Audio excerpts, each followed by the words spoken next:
Healthy and delicious. Those are two things I always look for in dog treats, and these guys right here, they definitely hit that mark. So these are goat's milk coconut cookies. They've got a crunchy exterior, super soft interior, just like a cookie, and inside they are loaded with nutritious ingredients. The star of the show being, well, you may have already guessed it, goat's milk. Goat's milk is loaded with probiotics, which is great for our dog's gut health. As you may or may not know, gut health is key for overall health and well-being. So these are really, really great. Can't wait to show you how to make them.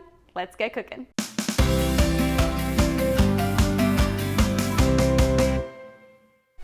Start by preheating your oven to 350 degrees Fahrenheit, and then we are going to measure out the flour. So we're gonna start with oat flour, 1 cup,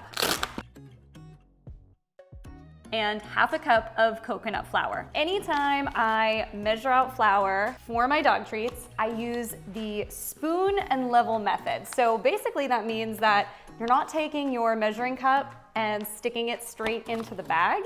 Instead, you are grabbing your spoon, fluffying up the flour inside, and then putting it right into your cup. And then once you get to the tippy top and you have a little mound there, I take the back of a butter knife and I level off the top. Whisk your flours together. Then in a separate mixing bowl, we'll add the wet ingredients. First up is goat's milk. For convenience, I like to use the Honest Kitchen's instant goat's milk, which adds a tasty boost of probiotics and other nutrients. So mix together 1 tablespoon of the powder and then ½ a cup of warm water. And you're gonna wanna mix this together until the powder is fully dissolved.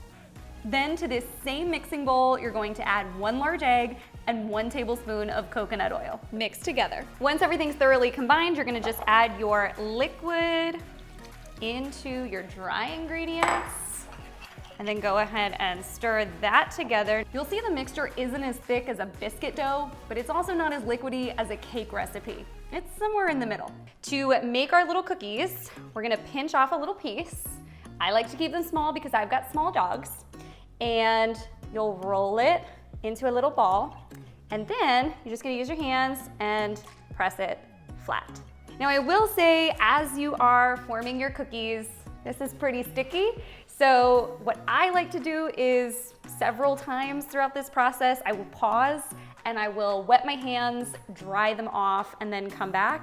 And it basically takes off any of the excess that you already had on your palm. Because like I said, it does get pretty sticky, and the more little excess you have on your palm, the stickier they become, and it just makes them a little bit harder to work with. So stopping, pausing, wetting your hands just makes things really easy.